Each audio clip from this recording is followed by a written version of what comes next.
No. All right, Ephesians 5:33, the Bible says, "Nevertheless, let every one of you in particular so love his wife, even as himself, and the wife see that she reverence her husband." So we've continuing on our love and respect, talking about the needs that a husband has and the needs that the wives have, being love and respect. Wife needing love, the husband needing respect, and how they work together hand in hand to make a good marriage. So I redrew our board over here. I tried to draw them exactly the same size, but that did not work out. We have the crazy cycle there all the way to the left. If you recall, this is a lot of times what we can find ourselves on when we're thinking about ourselves more than we're thinking about our spouses. But basically it says, without love towards the wife, she reacts. And then without respect, he reacts. And it just kind of gets you going in a circle where the wife feels like unloved. And when she feels unloved, she reacts in a certain way that may come across as disrespectful. And when that disrespect comes along towards him, then he reacts in a way, again, that feels unloving. And it just goes in a circle, and it's not fun, it's not good, it's a crazy cycle, as is labeled here. Today we're going to talk about the energizing cycle. So we're going to move on to a different mode or different discussion. We're still going to continue to talk about all we've been talking about, but this is the way we want it to be, the energizing cycle. When he loves, or with his love, it motivates her respect, and her respect, when she acts that way, motivates his love. And it's a giving cycle, it's an energizing cycle, it's positive, it's proactive, it's preventative, all the P's that you can think of that are good. That's what the energizing cycle is. It's where we want to be. It's where, as for our marriages and for our relationships and how we treat each other, we want to treat our wives with love. And you'll be surprised you do and act that way. It just kind of automatically, naturally motivates her to be more respectful and to treat you with respect. And when that happens, it motivates the husband, softens him, and he responds with more love. And that's the cycle that we're going to be on and want to be on. Now, we're human, right? And we make mistakes, and we are selfish many times. So there's a lot of times we'll jump back on that crazy cycle, and it may make a revolution or two. But our goal is for us to recognize that as couples, see that, okay, we're starting to spin in a different way and be able to stop it, get off it, and get back on the energizing cycle. Your goal is to be energizing each other and motivating each other. That's our goal. Is as a husband, you want to motivate your wife. As a wife, you want to motivate your husband. And the best way to do that is to treat them with the thing that they need the most. Right? Wives need love. Husbands need respect. So then we are going to get to our acronyms. Everyone loves a good acronym. It's an interesting choice that he made. Couple, that makes sense, right? We're going to talk about that. A couple, we're couples. That's going to be for the men. So we're going to go through acronym for men and how we can help our wives. And then chairs. I don't know why he chose chairs. I mean, it doesn't really... okay, chairs.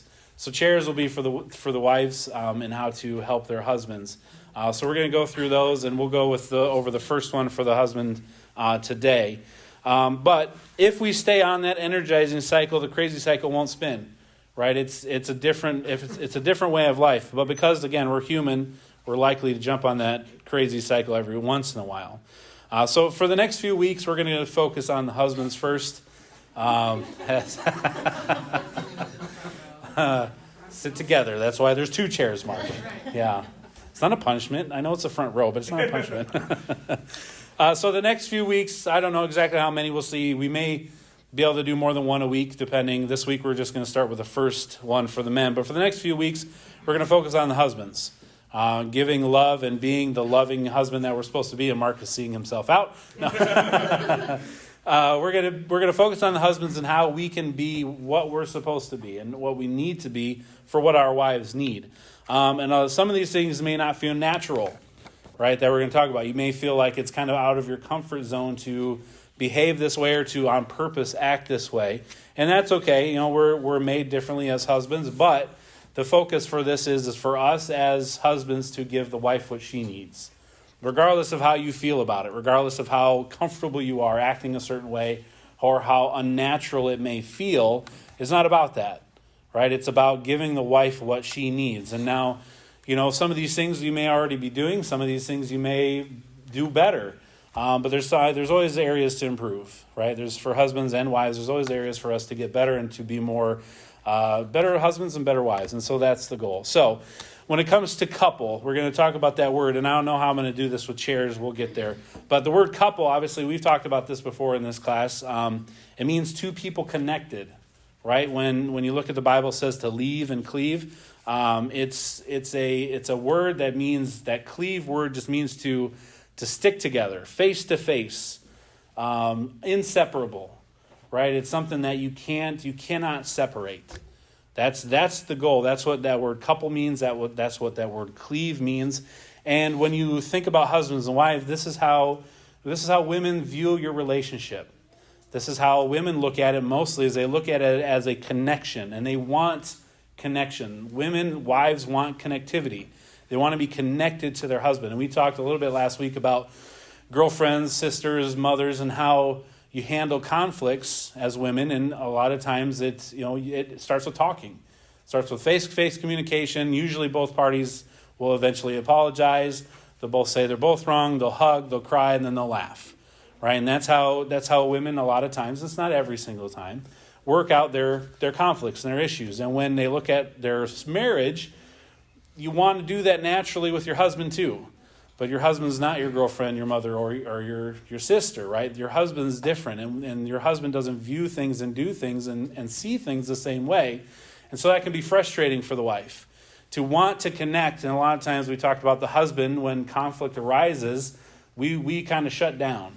We'll stop, we'll get frustrated, and we'll shut down in that conversation because we don't want to be mean. We don't want to say something hurtful, or maybe we tell ourselves that so we don't have to continue in the conflict and just not deal with it. And that's the wife is crying out for love, and the husband doesn't hear that. And we have to learn, again, we talked about this before, to decode what the wife is trying to say. And the wife has to decode what the husband's trying to say. So if you saw the Facebook post, I had something else drawn up. It was one of those, number 3 may shock you type things. I had something else written up, and I showed my wife. She's like, yeah, you might not want to put that up. And if you want to know what that is, you can come talk to me later. But I changed it. Yeah, I changed it, and I put something a little more whatever up instead. So I have an example that I'm going to kind of, it's silly, and it's small. But so I have this photo. I asked my wife, I need a photo of the two of us together, like where we're side by side. I need to, And you might be this way too. We don't have any actual photos, except for back when we were in college, when the phones they weren't great at taking photos, and you actually developed photos. All our photos now are on our phones, right, or on our computers. So we have an older photo. So you can look at me without a beard. It's been many, many years, and I've been already told numerous times that it looks like Carter. Yes. His face, the poor kid, and I have gum in my mouth there. If you really want to see, you can come really close later. But when you look at your relationship as a husband and wife, and we were dating here. I don't know if we were engaged yet. There's no date or anything on it, but this was probably like 2001. So this is a long time ago. Long time ago. But so when you look at our relationship, you look at a husband-wife relationship, this is what you want. You want to be together. But sometimes conflicts come up. Not sometimes, they do. Lots of times they come up. Whether they're small, whether they're big, you have conflicts, you have arguments, you have disagreements. You may be reaching out for love or reaching out for respect, and it's not being coded right. And so conflicts arise, and that crazy cycle starts to spin. And when that happens with a relationship, it kind of is like that. Oh, I just ripped it in half. I know. See, this is what happens when you get into conflict.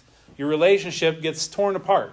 You become separated. And even emotionally, you may feel that way. Now, you're still married, right? That doesn't change. I could take my wedding ring off, but I'm still married. That doesn't go away. But emotionally and physically and, even spiritually, you can start to separate yourselves. You can live in the same house. You can say I love you to each other. You can sleep in the same bed. You can eat at the same table. You can live the life together. But if you don't resolve conflicts, if you're on that crazy cycle, you live separated but together. You almost become, if you're not careful, you become roommates that just happen to be married. And that's way down the line. We're talking about, we've got a lot of issues to take care of. But when this happens, what the wife wants to do, When this happens emotionally, when this happens in a relationship, immediately the wife wants to run and do her best to tape that back together.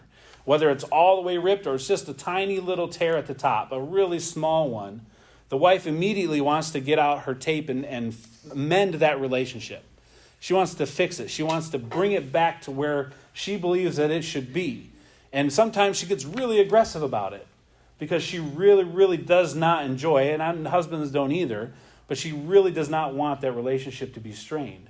She wants it to be exactly where it should be. And she wants you guys to be on the same page. She wants to be able to communicate for everything to be healthy and mended. And so she'll come and she'll want to fix that. And a lot of times when a wife comes and wants to fix it, again, like I said, she could be a little aggressive. And it can come across for the man in the crazy cycle as disrespectful. As in she's trying to come and say that I'm not good enough, I've messed up, and I need to fix something. I need to change me. I need to do something about this in order to get to where she thinks we should be. And the husband can feel disrespected. But it's not because the wife is being disrespectful. It's just because she really desperately wants to put things back together. And again, it could be completely broken, or it could just be a small little tiny tear. And that's why sometimes little things can really blow up, right? You can have little comments can be made by a husband that just sends the wife into tears. And there was nothing there. There was no mean anything, but it's just there's a small little tear, and she really wants to fix those things. And as husbands, again, as we've talked about the last few weeks, we've got to get better at understanding when she comes at you that way, she's not trying to disrespect you. She's trying to say, I need love. I'm coming close to you, almost so close in your face that you're like, okay, back off a little bit. But that's because she just wants your love so bad, and she's not okay with a little tear at the top of your photo. She needs that mended as quickly as possible. And a lot of times us as men, as we talked about last week, we'll back away, be like, okay, I'm not that bad. Calm down. I didn't even mean it that way. And you back off, you stonewall, and maybe you're like, you know what, I don't want to talk about it anymore. And to her, that seems like you don't love her now. You're telling her, I don't love you, I don't care enough, even though that's not what you're saying. And so she'll maybe back off for a minute, but then she's going to come back even harder. And then it might become, well, why don't you ever want to fix things? Why don't you love me? And here we are, right on that crazy cycle. No love, no respect, and we're spinning out of control because of a little, maybe, imperfection in the relationship. And as husbands, we need to see that when that happens, understand that she's coming to us with love. Now, wives, you also have to look at it and understand how you're coming across. And, a lot of times there's things in this book that I was reading that explained how I felt, and I really didn't even know at the time how to express that, or that's what I was really going on inside. But when you read it and you hear what he's saying, you're like, yeah, that's how I feel. That's what's going on in my head and my heart. And sometimes wives, maybe you don't even understand that you could be coming across disrespectful. You're just really trying to fix things, and you're trying to help him see where we could get to where we'll be better, but it's coming across to him disrespectfully. So you have to understand and think about when you come to him, how you bring that to him, how you talk about it, what you say, what are the words you say, what's the attitude it comes across as. And then husbands, if you're trying to decipher and see what she's trying to say, basically you're giving each other the benefit of the doubt. And when you're in a conflict, an argument, when someone's done something wrong or perceived wrong, it's hard to give each other the benefit of the doubt. You don't want to do that because you're right and they're wrong, right? He's messed up and you want to fix it, or she's overboard and you're just trying to do your best. Whatever the case may be, that's our natural way, is to think, well, I've done what I can do. Why can't he or she change or do something different? And that's the crazy cycle mentality. And that's what we want to get away from, right? When a trouble comes to marriage, big or small, the wife wants to fix that tear. She approaches the husband with that intention in mind. That's what she's trying to do. And this is where we can run into trouble as couples. Women confront to connect, right? They don't want to leave it be. They don't want to sweep it under the rug. They confront to connect, to mend, to fix it. And the typical response, again, from the man is that she's trying to control him. A lot of times that thought will come into our minds, as if the wife is coming aggressively to fix something and to connect, the man immediately is like, well, hold on. Quit trying to control me. Quit trying to just tell me what I need to do or how I need to think. And if think about it this way, if two men were together as just friends, not together that way because that's stupid. But if two men, if we were in a conversation and someone was offended and there was a conflict between two men, and a man came to the other man aggressively, sometimes like a wife is, to tell that man the things he did wrong and the things he needs to fix, and they'd be, all right, let's go. Let's throw down. They'd be ready to fight. Because when men aggressively get in each other's face that way, they immediately, that's the natural instinct for a man, is like, okay, you want to throw down, let's throw down. But when a wife does that, when a wife comes to a husband that way, she feels the liberty to do that because she loves that man more than anyone else in the world. And her goal, again, is to fix it. But because you're with your wife, a man's not going to respond, okay, let's throw down. He's going to stonewall and shut down because he's going to be honorable in his mind, right, and respectful and not get into a full-blown argument. Now, sometimes we blow right past that stonewall and they'll be shouting and yelling, and that happens too. But a lot of times the first response is for us to be like, okay, she's trying to control me. I'm not going to be disrespectful, or I'm going to try to be honorable. I'm going to shut down everything. And then we accomplish nothing. Right? We get nowhere. And then usually the wife again comes back a second time, and if the husband's done, he might just walk out of the room. And no conflicts are resolved. So in any confrontation, we need to get a clear picture that your wife is speaking in code, and that you need to do your best to decipher what is she trying to say. See it from her perspective. Remember, we have blue sunglasses.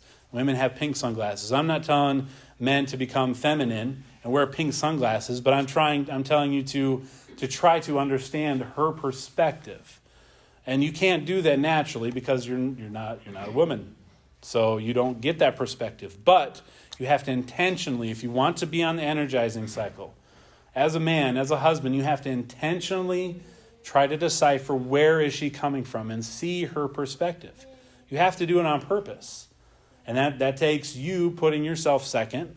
And that takes you looking at her and what she needs over what you need. And then again, that is not natural for anyone because we think about ourselves. Why does the Bible say to love your wife like you love yourself? Because we love ourselves more than anything. We will take care of ourselves. We'll look out for our best interests. So you have to work on interpreting what your wife is saying and understand that it's very easy to misinterpret each other. It's very easy to misinterpret what he's saying, what she means, and we have to do our best to give each other the benefit of the doubt. Now, in order to get on this energizing cycle and understanding those things, we need to learn to trust our instruments. So if you ever flown or know anything about flying or read books about flying or watched any movies about flying, when they fly in clouds and things like that, right, they don't use their eyes, they don't rely on their senses, they trust their instruments and their instrument panel. And you may be completely upside down or feel like you are, but your instrument panel says you're right side up. You trust your instrument panel, not how you feel, right? So very basic analogy here for us. When you're in your marriage, a lot of times you can't trust your emotions. You can't trust your feelings. Again, because we're selfish and we look out for ourselves. You have to trust your instrument panel. Your instrument panel is God's word, right? And there are some principles that come with that, and that's what these acronyms are going to be. These are going to be your instrument panel, things that you can look at, and regardless of how you feel you're coming across as, regardless of how you feel he or she's coming across to you, you can look at your instrument panel and say, okay, am I following these principles? Am I horizontal? Am I where I'm supposed to be? Am I at the right height? And all those things will come from what God's word says and the principles that come from that. And for us, if we can learn to trust those things and manage our relationship that way, that's how we get on the energizing cycle, which is that's fun and that's positive. No one likes to fight. No one likes to argue. No one likes that feeling in the pit of their stomach or in their chest when you walk away from an unresolved conflict that could have started for any reason, whether you were at fault or no one was at fault. No one likes that feeling. No one likes to going to bed that way. It's not fun. You didn't marry each other because you want to spend the rest of your life together fighting or arguing or being unhappy or being in this crazy cycle. And again, before all this, even for me, I didn't even realize it's a good way to picture what happens. And you might not have even realized that's where you were.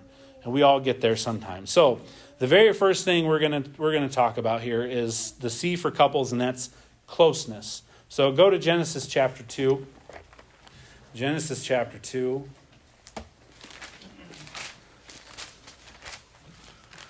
Verse number 24.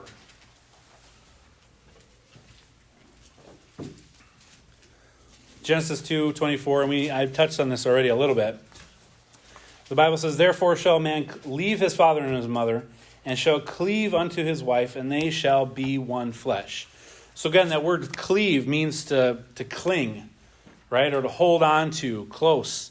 And that's not just a physical closeness as husband and wife, that's emotionally, right? We're to leave and cleave emotionally and spiritually. On this earth, your spouse is the one person you should be most close to in every aspect of your life than anyone else in this entire world. Yes, you can have good friends, and you should have good friends that you're close to in a different way than your husband and wife, but there should be no one else on this earth that you're closer to in every area of your life than your spouse. That's why you chose your spouse. You believe that God had the two of you made for each other, and God has someone for everyone, and he says when you find somebody, cleave to them. When you get married, now you are one flesh. I mean, that's a very vivid word picture. You're no longer two people. So you don't even really have the right to feel a certain way or be a certain way without each other. You're no longer individuals. You're now two become one. And that means you have to, because you're still two people, you have to work at that. And that's where good marriages come from. Those that aren't just perfect all the time. They aren't ones that just always make the right choices and never fight and just always happy. No, they're ones that work at it. When you have a good marriage, it takes two people that are flawed and are selfish, just like everyone else, but they work on esteeming each other higher than themselves. And that's that cleaving, and it takes effort. It doesn't just automatically happen. Think about, if you know the Old Testament, when the Jewish people got married, the men were required to take a year off everything. Their first year of marriage. How amazing would that be? In our modern day, we can't do that. We can't afford to do that. But in that culture, they took an entire year. They didn't go to war. They didn't go to work. They spent that whole year, and it's the verbiage is getting to know their wife and comforting them and getting used to being one flesh. And they understood the importance of that first year, of course.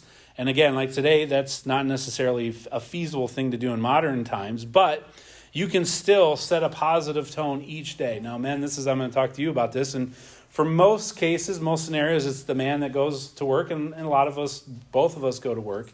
But I'm going to put this on the men.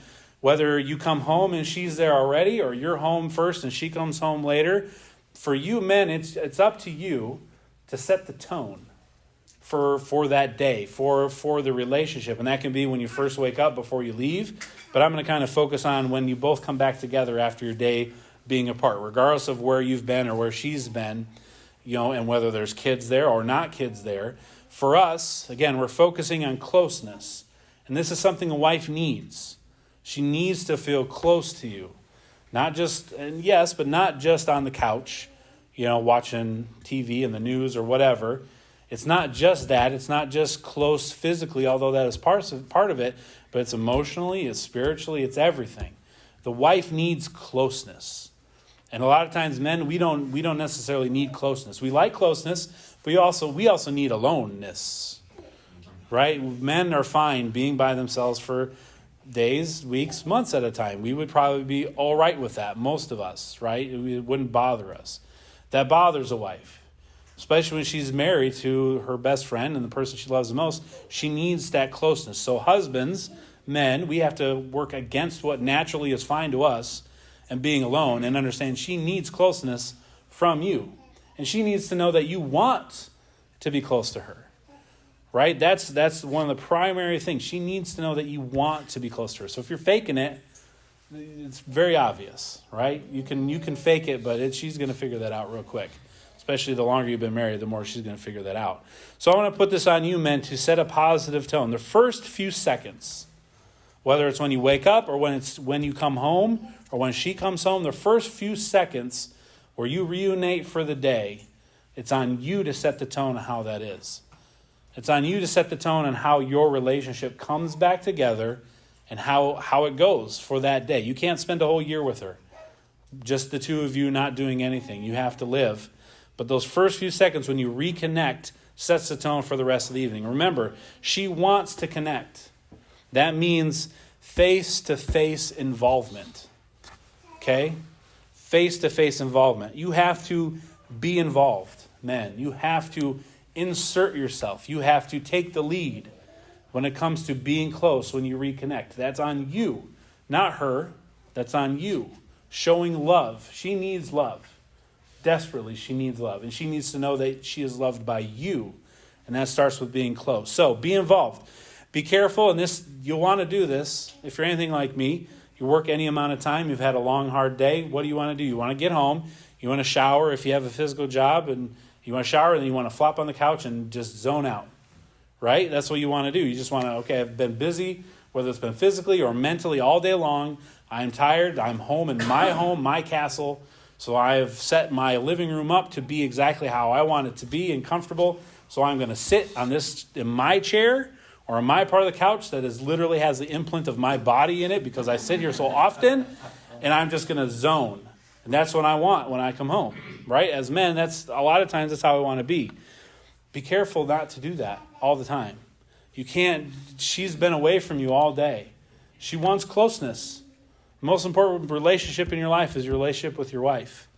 She wants to be close to you. And if you come in every day, zone out, you just don't want interaction with any human being, you don't, if you have kids, you just give me some space, and you just want to zone out. And again, that's understandable. We all need that sometimes. But if that's every day, if that's often, if that's most days, your wife's going to even subconsciously go, well, obviously I'm not important enough to spend time with me, even a few minutes before you're in your throne, ready to live your life and just go till you go to bed. Your wife needs to know she's important. And if that happens too often, she's going to start to feel neglected. Well, we worked all day for her so she could cook supper, so she could live in this house and have the lights on and heat, that speech. But the wives need closeness. It's not just physical. Physically, you're away from her, but emotionally, you're distant too. You're emotionally distant if you just want to zone out. You need to give the time. Talk with her. Yes, you have to have a conversation. Speak. Talk about things. Talk about her day. Talk about your day. And this seems so basic, and it is. But man, we need to be reminded as men. Go where she is. Okay, when you come home, she might be busy. If she's been home or she got home before you, or again, no matter when reconnection happens, go where she is. When you first got married, and some of you guys that have just been married less than a year, maybe you find this. Do you follow each other around the house? Like, guys, does your wife follow you around and be like, just want to see where you are, what you've been up to? Lisa did that all the time. Like, she's just right there. She's like, well, she just followed me, my shadow. But the goal, you want husbands be her shadow. Again, some of these things are unnatural, maybe even feel weird to do. But your wife, even if she says, I'm fine. You don't need to do this. I don't need, she does. She might not even know it. She does. She needs your time. She needs your closeness. Physically, yes. Emotionally and spiritually, she needs your closeness. So yes, go overboard. Feel weird. Feel awkward. Be weird. Because you want her to know you love her. And you do love her. But you need her to know that. So that means go where she is. When she gets home, go where she is. If you get home and she's already home, go find her. Before you do your stuff. Before you do your things, that your routine at night after work, go where she is. Find her. Talk to her. Ask her how her day was. And not be like, hey, how was your day? Oh, it was fine. Good. All right, see ya. Have a conversation. Have a meeting, ask probing questions. Like you did when you were dating. Find out about her. Find out things about her. What happened with the kids if there were kids. If there are no kids, how did work go? How did your time with your friend go? Your mom. Whatever happened, husbands, initiate conversation. Ask probing questions. Show her that you care. Get involved. Think about coffee shops, right? Coffee shops where you go and sit down. They have a bunch of tables. Sometimes they're those little small tables with two chairs. They're facing each other, right? We talked about this. I think I talked about this out loud last week. But coffee shops, women want to get together. They want to have face-to-face conversations. Okay? Your wife needs face-to-face conversations with you. I've learned this. Women need that. And part of the reason I know this is my daughter, right? You all know Gemma, 4 years old. She's a crazy girl, right? And I love her to death. But she'll, in the car, right, if we're driving to church or whatever, she sits right behind me in the car. So I can't really see her. I can see her in the rearview mirror sometimes. But she'll be like, hey, Dad, guess what? And I'll be like, what? I did this. Then she'll just go and tell me all this stuff. It's like, oh, okay. She'll say, no, Dad, guess what? And she'll say it again. I'm like, I heard you. She's like, no, Dad, turn your face around. Turn your face around. Because she wants me to look at her. I'm hearing her. I'm even responding to her. But she wants my face looking at her. She wants face. She's 4. She doesn't know anything about relationships. She doesn't know anything about closeness necessarily. But she naturally needs me, the man in her life, right, the only man in her life right now, to give her FaceTime. And not on, your iPhone. But she needs that face-to-face connection. Even at 4, she desires that. So if your wife says, oh, I don't need that, it's fine, don't worry about it, we're good. No, she's not. No, you're not. Demand it. Do it. Face-to-face time. Turn your face around. And it's not around, it's turn your face round, Turn your face round. Turn your face round. Get in her face in a good way. Talk to her. Give her time. Give her that face-to-face interaction, that closeness that she needs. Your wife needs that connectivity. Think about your life. You have independence on this side and involvement on this side, and it's a line in between. Your wife is going to lean more towards involvement. I don't even remember which side I started with. Your wife is going to lean towards involvement, and you're going to lean towards independence. As a man, that's how it is. We talked about this already. You're going to lean those directions. Okay, you want to be as close to each other as you can. Wives, that means you have to understand your husband needs that independence sometimes. You have to understand he needs that alone time or that time with his friends or whatever the case may be. But there has to be a balance. There's that tension. And that tension is always going to be there. And that doesn't mean you're playing tug of war and one person wins, one person loses. No, it just means you're keeping that rope taut and you're being mature adults and having conversations and understanding where each other are. When you get 2 independent men, especially when you stonewall, that's about as independent as you can get because you shut down conversation. She does not feel close to you at that time. And she doesn't feel love. Okay, and that's the direction it'll go. If she doesn't feel close, she's going to start to feel like she's not loved, question whether you love her or not, and that's going to cause more tension, and you don't want that kind of tension. So men, you have to understand, yes, you can be independent, but you have to understand she needs that closeness. When she fails to give you space, which she's going to do sometimes, especially if there's conflict there, you need to understand that she's not coming to try to control you, but that she just needs your love. And understand she's not trying to take away your independence. She needs time with you. And see, okay, maybe I've been a little too independent lately. Maybe I've been a little too emotionally independent. And understand that you need to start moving close to her. And again, as a man, that's not your natural inclination. Your natural inclination is to just, things are fine and let's go with the flow. Let it be. But you have to show her you want to connect. You have to give her that time, give her that closeness. And when you do that, it motivates her to respect you. It does. If you give her that time, if you give her that face-to-face time, that closeness, if you show her you love her, it motivates her to respect you. It motivates her to treat you in a way that you need to be treated. So really, by taking care of her, you're hoping to get her to take care of you. And that's the goal. Energizing her by giving her the love that she needs. Now, of course, you could do the opposite, right? You could say, I'm not going to move to you until you start respecting me. Until you stop coming and trying to control everything, I'm not coming close to you. We could do that. But the second that happens, you've jumped off even getting close to the energizing cycle, and now you're right back. You've jump-started the crazy cycle. You're next to that merry-go-round, and you're running to get it to go fast as you can before you jump on it. That's what happens when you have that attitude. It's like, once you start treating me with respect and quit trying to control me, then I'll want to come close to you. Because when you feel like someone's trying to control you, when you feel like your spouse, your wife is trying to control you, the last thing you want to do, man, is be close to her. You just don't. And I guess I'll be honest for all of us if you don't want to agree with that. But when I have the attitude that Lisa's trying to control what I'm doing, I don't want to hang out with her. I don't want to sit with her. I don't want to talk with her. I want to get away. Right? That's what I want to do. And if we want to have that attitude, that's where we're at. We're right on that crazy cycle. We have to understand that's not what she's trying to do. She's not trying to control you. She needs love. She's reaching out for it. So when she reaches out for it, come close to her. Talk it out. Swallow your pride. Have that conversation. Understand she needs your love. And when you do that, you'll energize her. So, as I wrap it up here, your wife wants to be close. That's the first letter in couples. The first thing, she needs to know you love her. She needs to feel close to you. So, I have a few things that are very simple. A lot of them are very obvious, things you can do to make your wife feel close. Now, wives, if there's something else that would make you feel close to him, tell him. Don't make him try to figure it out. Don't be like, well, if you don't know, I'm not going to tell you. Crazy cycle. Disrespectful. If he's looking for ways to get close to you and love you, and you say, well, if you don't know what to say, I'm not going to give you the words. That to him, he's immediately like, well, I don't want to say them anymore because I'm not, I just don't. And we're right there. It feels disrespectful to him. To you, you're saying, well, you don't care about me enough to come up with your own words. You want me to tell you what to say.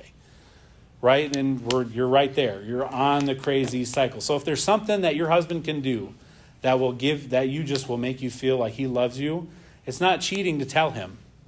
It's not like, giving him a free answer to tell him what those things are. No, that's going to help you. That's going to help because he's looking to do what you want. So he's asking you, what can I do? Don't feel like it's cheating to give him the answer. Because if you give him the answer, if he's looking to do it, he'll do it. And then it'll make you feel like you're loved. And that's exactly where we want to be. So a few things. Hold her hand. Man, it's simple, right? When you're dating, it's all you wanted to do. You couldn't wait to hold her hand. Sit in the car next to her, hold her hand. Even if you went to a college, you weren't supposed to hold hands. Man, you really wanted to hold her hand, didn't you? I'm confessing, yeah. Man, when we were sitting on the bus for one of those activities, don't shake your head at me. And you're just like, I know, sneakily just over there, held her hand. Man, yeah, that was exciting because you weren't supposed to, but that's what you want to do. I'm sorry. Lisa tells me I'm too transparent sometimes. That might have been one of them. But hold each other's hand. You couldn't wait to do that. When you were first married, you wanted to hold hands. Hold hands. Hold each other's hand. It's simple. Give her a hug. Hug her. She needs that physical closeness. Give her a hug. It shows her you care. It shows you love her. Be affectionate without expecting more. Be affectionate without having a roadmap to go somewhere. Just be affectionate because you're affectionate. Don't expect, well, we've started this road that has to end a certain place. Don't do that. Men, be affectionate because you love her without expecting more to come afterwards. Be affectionate. Be together. Just the two of you. If you have kids, make time. And this can be hard. Make time to be without the kids with just the two of you. It can be for an hour. It doesn't have to be for an entire weekend. It could be for an hour. Spend time together. Laugh together. Have fun together. Right? If every time you spend time together, it's all right, let's talk about all the serious things. All right, what are we going to do financially? How are we going to fix this? What are we going to do about the house? When are you going to do this for the car? Don't do that. There are times for that, yes, but spend time together for fun. Don't talk about the problems. Don't talk about the needs and the things that the kids are having issues with or the house has problems with. Make priority to spend time with just her. And then talk with her. Talk about things you enjoy together. Let her know you care about her insight. Let her know that her opinion on things in your marriage and your life matters. You want her to feel like you're close to her and that you love her. Let her know her opinion matters. And that doesn't mean, all right, your opinion matters to me. Tell me what you think about this. That just seems fake. But if it's genuine and you're just talking and asking questions and having conversations, that seems legitimate. And she'll feel he does care. He wants to be close. He cares about what I think about whatever. Fill in the blanks. So closeness, that's the first C for couple. Be close. Show your intention. Show your love. Be close to her. She needs it. She needs that closeness. And it's unnatural all the time for us men to do that. You have to work at it. It has to be an intentional thing. So that's where I'll end for today. Closeness. Work on that this week. It may surprise you what might happen. So we'll start with O, and honestly, I don't even remember what O is, so you'll have to come back next week to find out what O is. I can't even think of something funny to say, so I won't. Yeah. We'll pray, and then we'll be dismissed.